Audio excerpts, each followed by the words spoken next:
Hello. Good to see you all. Please be seated. The first thing I'd like to do is, could we give a round of applause, please, to Emeritus Professor Max Yount, Professor of Physics Paul Stanley, and Sean Dargan for a great processional.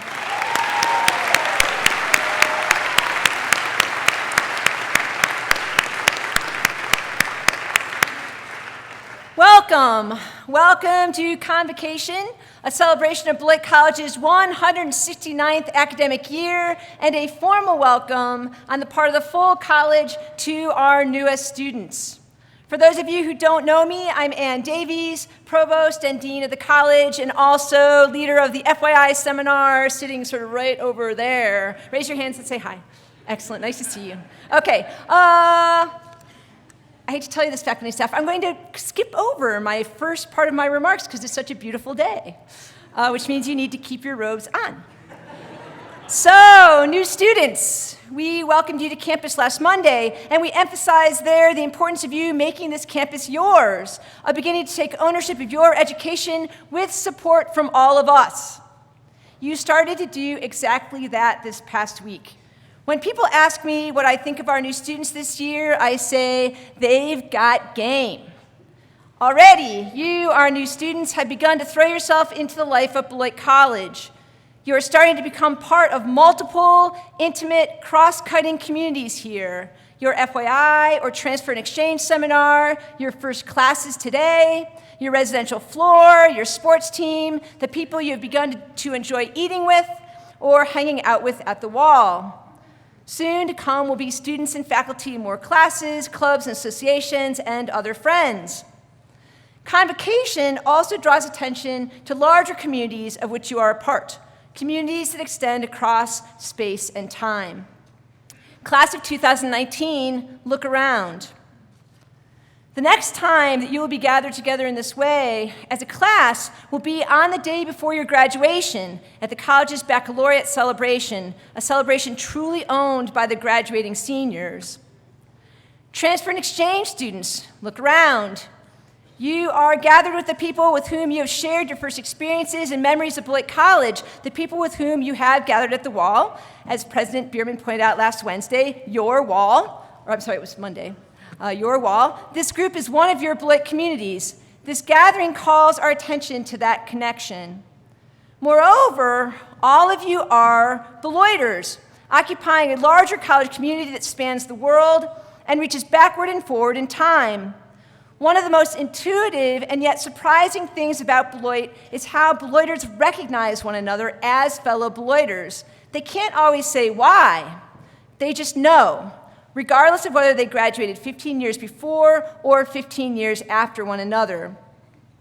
Beloit College is not big on formal traditions, but we keep this one of celebrating the beginning of each academic year by donning our academic regalia and gathering in this chapel, calling ourselves back to our history and our mission, our commitment to you and to your success, our commitment to engaging your intelligence, your imagination, and your curiosity, and preparing you to act thoughtfully and ethically in a complex world. Our commitment to all of us, faculty, staff, and students alike, practicing the liberal arts and continuing our educations together. And our commitment to making all of our new students feel a part of this enduring community. For many of you, Beloit may still feel strange. You're not alone. This place can take getting used to. Yet, this is your college. It has a rich history, and it is also what it is because of what you bring to it. You have an interest in pursuing your education to the full, and so do we. We need you. Without you, our community would be less rich, less alive, less Beloit. We look forward to seeing what each of you makes our college become. This is a day filled with a sense of tradition and of welcome. Several people join in this welcome. The first is President Scott Bierman, who, after helping some of you move into your rooms last week, then making you think that attendance at the wall was somehow mandatory, and telling your families to go away, now welcomes you to the start of your first year at Beloit. The second is Nadir Carlson, President of the Beloit Student Congress. If you don't yet know Nadir, you soon will. I first met him when he was a prospective student. I don't know if Nadir remembers this, when he introduced himself to me and announced that he planned to run for President of the United States. The more that I get to know him, the more I think he might just make it. Nadir serves as a resident assistant and is a double major in political science and sociology. This summer, he helped organize the inaugural TEDx Beloit, which will happen on campus this Friday, and also worked for Beloit Public Schools. What will quickly become apparent to you is that Nadir is a source of wisdom, compassion, and leadership for students and for people like President Bierman, Dean Klawiter, and me alike. So without further ado, Scott and Nadir.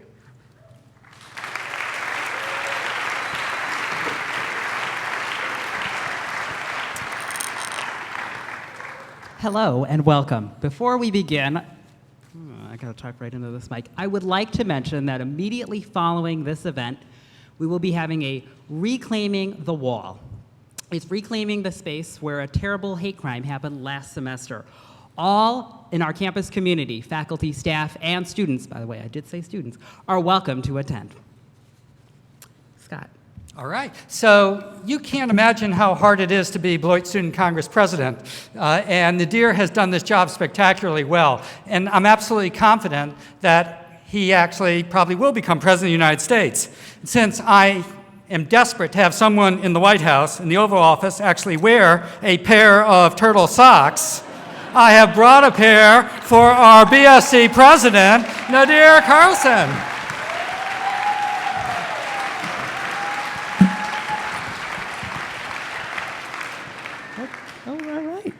Yeah, just say thank you. Thank you, Scott. What's on your mind? So Nadir, our provost has only given us about 5 minutes to try and say something worthwhile to everyone out there. When have you ever made remarks that are 5 minutes or less? You have sentences that go that long. That stings. You're right, though. But I was going to suggest we simply ignore our provost and take 10 to 15 minutes. What's she going to do? I have a lot to say, and I'm sure you must as well. Well, while it wouldn't be the first time we haven't listened to her, maybe we should keep it short and simple and to the point. How can you not be effusive when there are so many wonderful new members of our community to welcome? Just look at them. I spent 10 minutes welcoming your class, and this one is at least 50% better. Talk about stinging. Still, you just need to keep it short, sweet, and to the point. All you need to say is, welcome, we're glad you're here, and we can't wait to get to know you. So for what it's worth, Nadir, I have been endorsed at least a half a dozen times on LinkedIn for my public speaking. Maybe, just maybe, I have a responsibility to wax eloquent.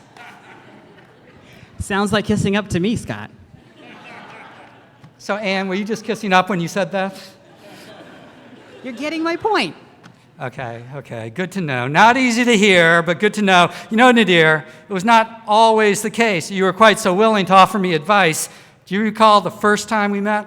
I certainly do. Back when you were a timid first-year student?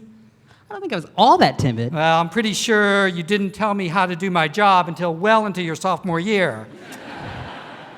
Well, Scott, mostly I was convinced you wouldn't bother listening to me, and who knows what you'd hold against me later. What made you think that? Well, part of it is that you're the president of the college, and that whole academic distance thing you do. What academic distance thing? Let's take a moment to unpack that. Let's not. We don't have time for that. So, Nadir, have you speculated about what were the turning points? Well, one of the turning points was when you and I had a conversation about CEL and its other TRIO-funded programs and the value on our campus. It's when I started to realize that you listen and you care in your own way. Well, I can remember that conversation now you mention it. It seemed to me that at that point you started to trust me a little bit more. You're correct. And once that happened, I started hearing you differently. Our conversations became dramatically more honest. They were more comfortable and uncomfortable, but less defensive. Nice. Just this past Friday, I listened to Professor Britt Scherenhausen use the same phrase. She was quoting Rachel Ward on NPR, who said, probably the biggest finding of the past 2 years for me is that being uncomfortable is a very effective way to be a human. Well, what was your first moment like when we met? So for me, Nadir, a signature moment of my 6 years at Beloit was also a very uncomfortable moment. You were at the center of it. It was after the racist threat from last year that was painted on Whitney Wall. You just talked about it. And as I was trying to figure out what I should not be doing or saying, you came to me to say that I was screwing it up. You said that I wasn't asking the right people how they were experiencing the threats, that I wasn't listening to their responses in the right way. I was imposing my perspective on this nightmare, interpreting it through my own lens. And I should have been paying way more attention to how the nightmare was being lived and understood and experienced by those closest to it. It was one of the hardest things I've ever had to do, Scott. You were being perceived, especially by students of color, that you didn't care, that you were thoughtless. But I remember the first meeting you and I had. It's the first time I ever saw you really angry. Last spring, at one of the Students for an Inclusive Campus demonstrations, I remembered a sign that said, "I'm not trying to make you comfortable." And I remember thinking this had been a spring of personal discomfort, but it was once I embraced that discomfort, well, at least some of that discomfort, embraced it enough to at least cast off my defensiveness, that I was able to take the steps necessary to see new and different ways of listening and learning and then acting that seemed revelatory and productive. You, Nadir, were a living, breathing bundle of discomfort for me at the moment of that conversation, but one that was pretty glorious in the end, and I thank you. And what has been accomplished and set into motion since then has been pretty remarkable. The many ways we have used this discomfort to promote the early stages of transformation has been really encouraging. It makes Beloit a great campus. The trick is going to be seeing it through in a way that is credibly substantive and sustainable. I don't think, Scott, I could have said what I said if we had not developed a relationship and built quality relationships and a friendship. I'm pretty sure, Nadir, I wouldn't have heard it the same way. Trust, discomfort, transformation. Whoever said being a college that changes lives was easy. Isn't this really what we're talking about when we talk about the liberal arts in practice? Doesn't this take the paradigm? Scott. You're going back into that academic distance things I talked about. We don't have time for that. Okay, so is there a message you want to give in one very short sentence to our new friends out there? How about this? Do the hard work of establishing sustained, trusting, caring, empathetic relationships with other students, faculty, staff, especially those that are different than you. Have the courage to embrace the uncomfortable moments these relationships can promote, because that makes us better. So that was either 3 sentences or one cheating sentence with lots of semicolons. That definitely had aspects of academic distance. It might take several hours to unpack that. Well, as I've said, I guess we're more alike than I want to admit. Time to take your advice from 6 minutes ago. To our new friends, welcome. We love that you are here, and we can't wait to get to know you better. And by the way, take President Carlson's advice. I mean it. Welcome.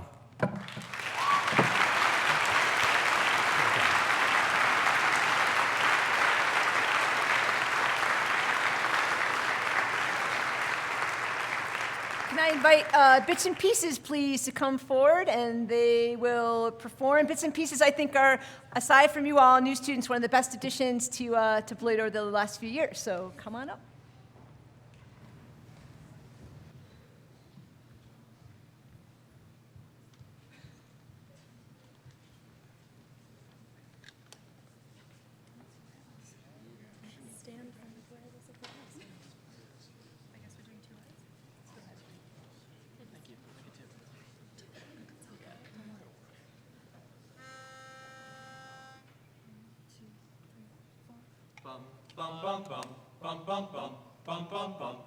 Reading ancient manuscripts in history class, Synthesizing aspirin in the lab.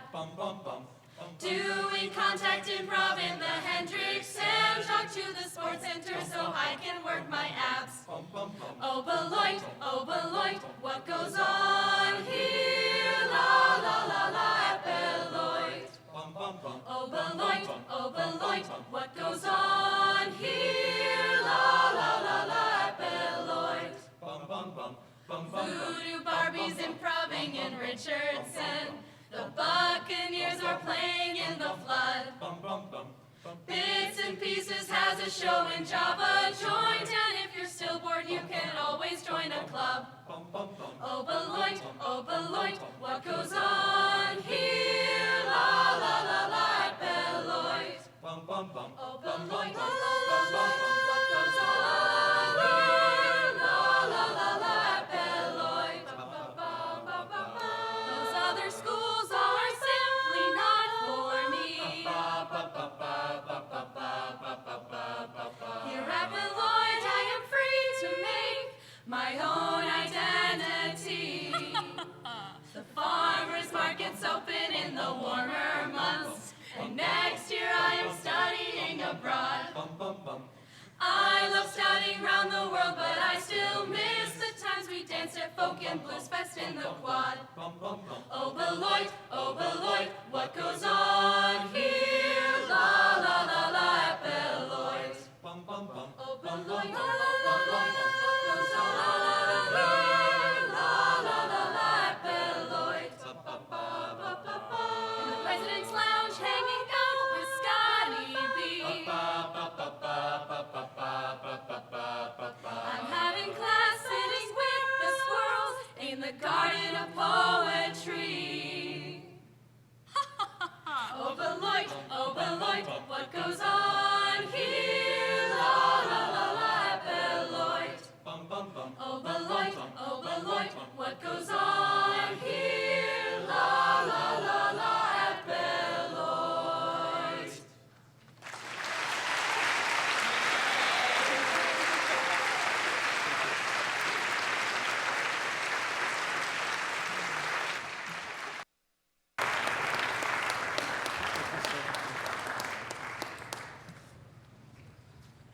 Each year, a faculty or staff member offers an address to our new students that imparts a sense of Beloit's commitments to them. It is my pleasure to introduce to you Jill Budney, visiting assistant professor of political science and the 2015 recipient of the James R. Underkoffler Award, Beloit's highest recognition for excellence in teaching. Let me give you a sense of just why Jill received that award. Here's what her students wrote about her. Professor Budney makes political philosophy apply to your life regardless of what major you are. She asks for students to search for deeper meaning that applies to the text and their personal lives. She strives to help students form their own reasoned interpretations instead of accepting others. She is accepting and kind, but challenging and rigorous. Of all the faculty members I've encountered in my time here, she is among the ones I most admire, not just as professors, but as people. If you ask any of the students who wrote about Jill, they would tell you she's someone you should listen to. So I encourage you to do so. Jill.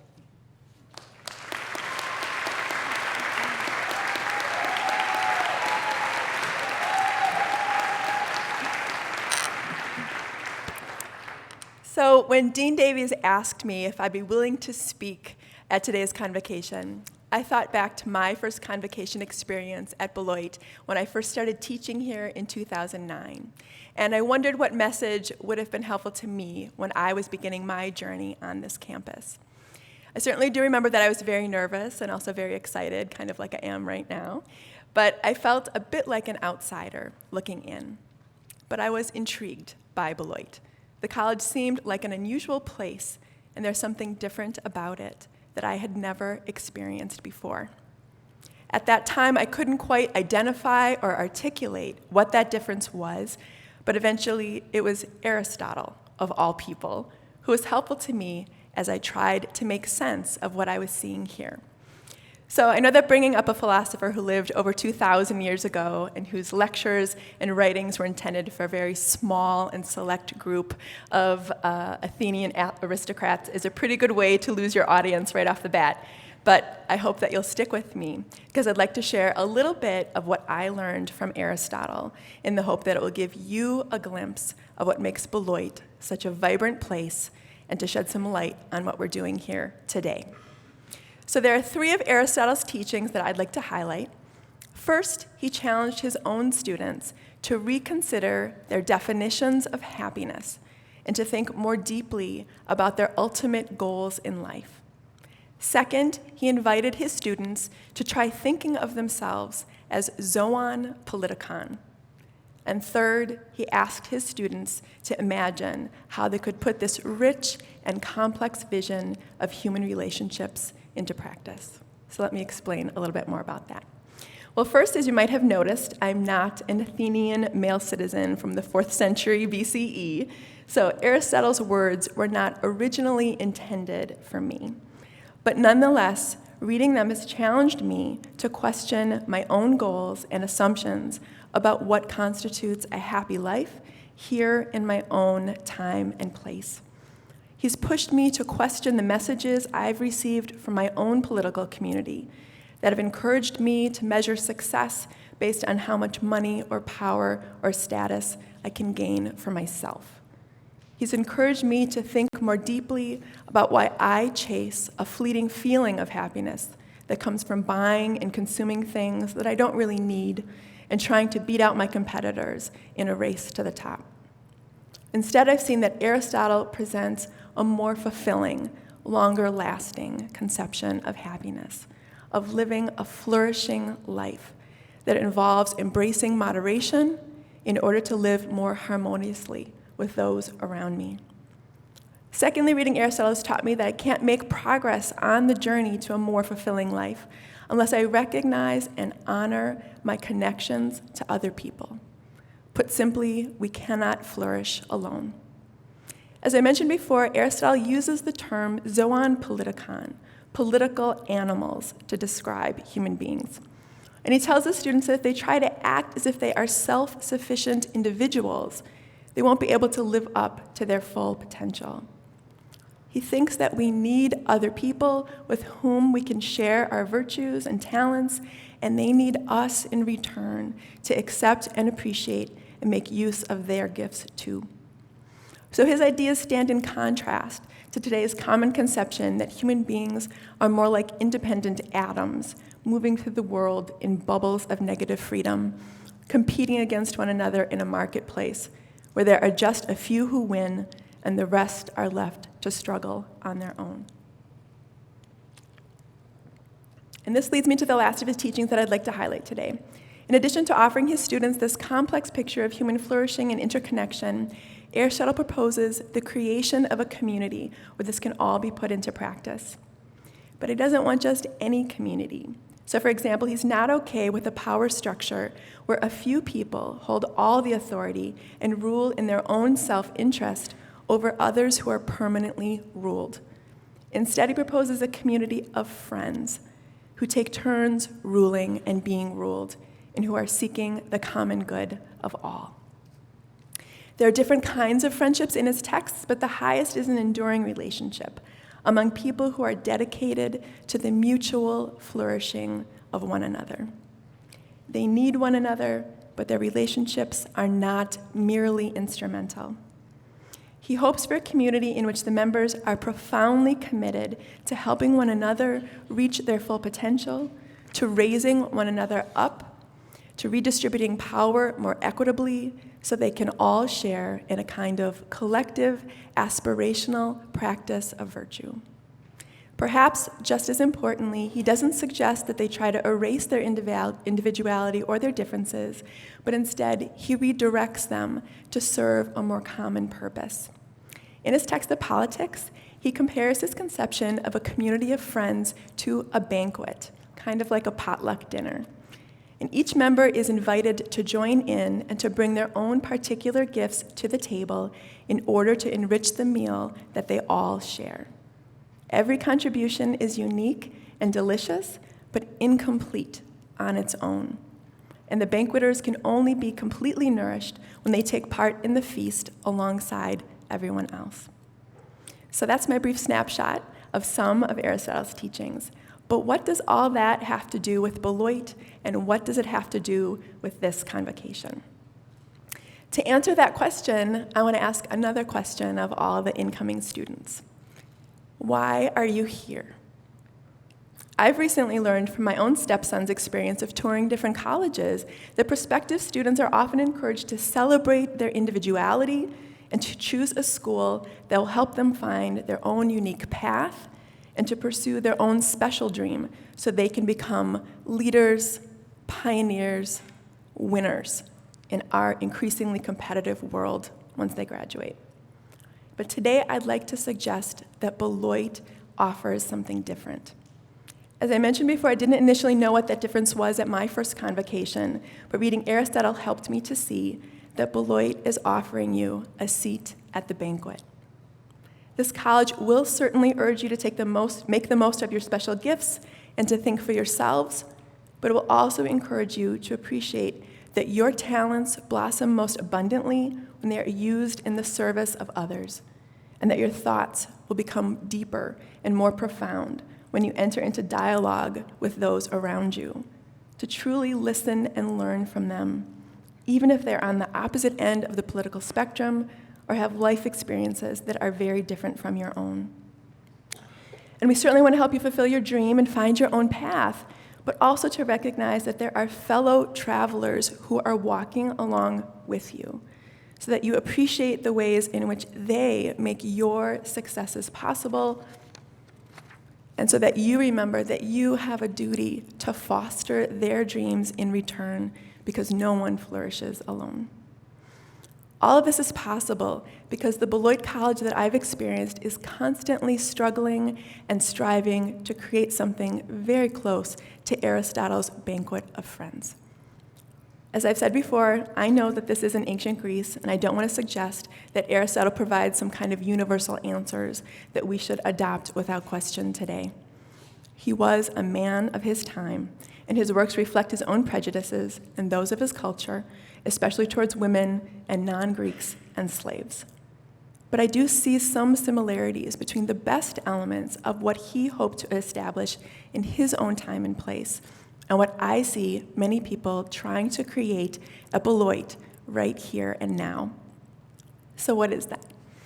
Well, as my husband likes to say, Beloit is striving to build a moral community. It's a place where people are learning to honor our interconnectedness with one another, and they're developing a deeper awareness of the profound responsibilities that we owe to one another.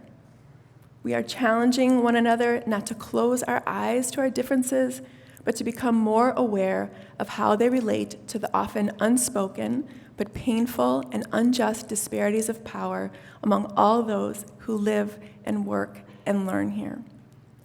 We each bring our own distinct assets, ethnicities, life experiences, and disciplinary perspectives to the table in hopes that we can enrich one another's lives and deepen one another's understandings.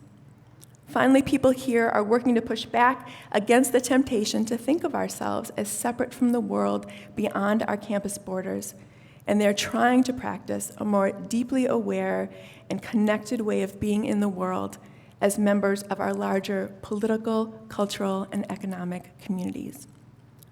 What I love about Beloit, and the reason why I choose to be here, is because it rejects the superficial and empty model of an education that is essentially a means to an end. Like a series of standardized tests, where your task as a student is to memorize answers that we've told you are correct, so that you can earn a degree that is nothing more to you than a necessary credential for a high-paying job. What makes Beloit different, in my view, is that students here have an opportunity to sit face-to-face with their professors and classmates and staff and share in a transformative, collaborative learning process that pushes all of us outside our safe, comfortable spaces, but in the best possible way. In today's world of MOOCs and texting and Snapchat and Yik Yak, I think it's a gift and a privilege to be fully present to one another in small classrooms and in hands-on experiences where we see the impact that our words and ideas and actions have on other people. We get to see one another in our full humanity, and we can look one another in the eye as we struggle to understand and respect our differences and to find some common ground. Because of that connection and the commitments that we are trying to forge with one another, I see a difference in the relationships that people are seeking to build here. I've observed that students don't usually see one another as competitors, that they have to step on or beat out in the scramble to be number one. The faculty and staff don't see their students as mere dollar signs that will fund our paychecks and research trips. And I believe that the students here don't look at the faculty and staff as mere service providers who dispense neatly packaged bits of knowledge that you expect you to passively consume in order to earn automatic A's in exchange for your tuition payments. Instead, I see so many of the people here striving to be learning partners, collaborators, fellow seekers, and friends in the richest Aristotelian sense. They're trying to be more fully present to one another, more deeply engaged, and more profoundly committed to this journey that they know they cannot make without one another. So all of that might sound like Beloit is a pretty perfect place, but it's not. Last year was a really difficult one for this campus, and many of us had to confront the reality that not everyone feels equally welcome or safe or home here. And many of us have struggled to respond and to take meaningful action, in large part because many of us who are in positions of privilege have been unwilling to look at the role that we play in perpetuating racism and the ways in which we have benefited from standing on the backs of others so that we can maintain our own power and comfort. So that takes me back to Aristotle. One of the things I appreciate most about Aristotle is the way that he recognizes our messy human imperfections, but doesn't let us give up on the quest to improve. He proposed this compelling conception of a community of friends, but he knew full well that the citizens of Athens would miss the mark. In fact, I should add here that Aristotle himself missed the mark because he was someone who failed to deal with certain kinds of difference. Instead, he constructed and attempted to naturalize some deeply problematic hierarchies that excluded all kinds of people, and I'd be remiss if I didn't mention that. But he also celebrated the practices of tinkering, adjusting, and struggling in order to keep changing for the better. He urged his students to ask the hard questions of how and why they were falling short, and he gently encouraged them to keep trying to improve. And I see this campus community, this moral community, following that same path, struggling to recognize our shortcomings, asking for forgiveness, holding one another accountable, helping one another to learn from our mistakes so that we can create something better together and in a way that ensures that everyone has a seat at the table where their particular gifts and assets are valued. And so I think it's very fitting that we begin the year together in person at this convocation as a group of diverse people struggling and working to build a more just and equitable community. Because we want to welcome you, our newest members, and extend an invitation to you. If you accept, I cannot promise that your time here will always be easy or comfortable. If it was, we'd be failing to give you the transformative liberal arts education that we've promised. But it will challenge you and stretch you and help you to see all the ways in which you are so much more than you thought you could ever be. So we've come together to ask you to share in creating this banquet with us in all of its messy human imperfection as we move forward together as friends, seeking to be more fully dedicated to the mutual flourishing of one another.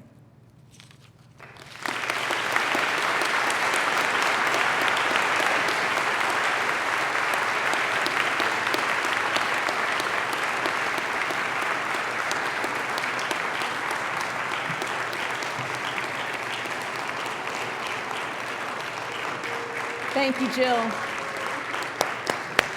I can think of no better way to follow a talk on Aristotle than to follow with some Latin instead. With the college song Domine Salvum Fac, and bits and pieces are going to come forward again to help lead us in that song.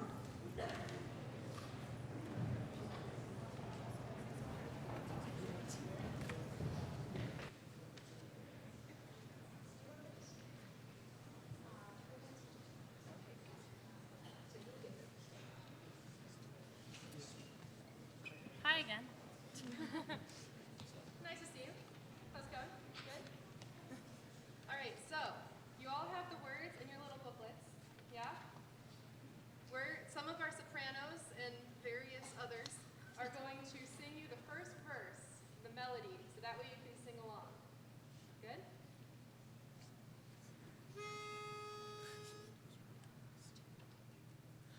Domine salvam fac patriam nostram Americam,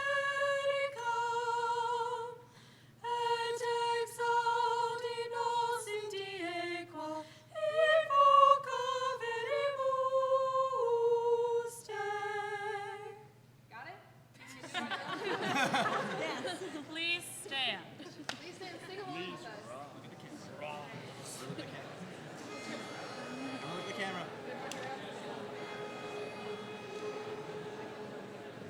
One, two, three, four.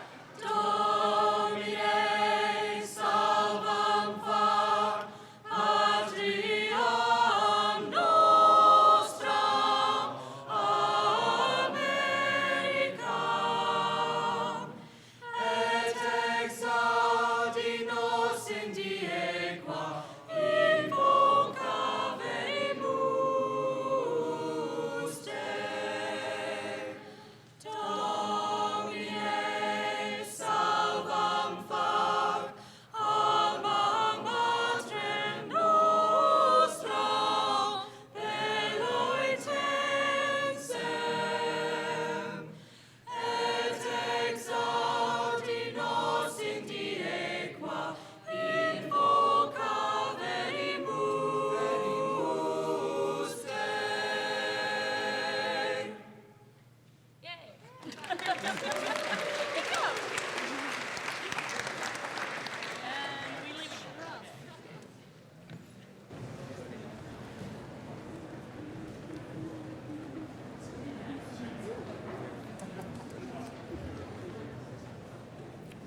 So Nadir, what time is the event at the wall? Right now. Okay, so we're going to recess. Could I ask our international students to come back forward and get our flags? You will lead us out of the chapel. So flags will go first, then platform party, then the rest of us. Could we ask our students to stand as we recess? That would be great. Thanks.